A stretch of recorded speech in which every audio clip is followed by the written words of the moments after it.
बनी इसराइल में एक शख्स था, उसका नाम किफल था और बहुत बड़ा बदकार था।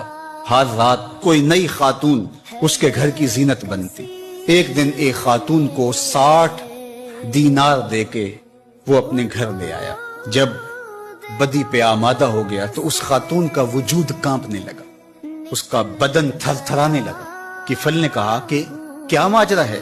उसने कहा, किफल, मैं कोई बदकार खातून नहीं हूं, लेकिन जरूरत मुझे तेरी चौखट पे ले आई। बस दिल की अथाह गहराइयों से निकले हुए जुमले थे, दिल की अथाह गहराइयों में उतर गए।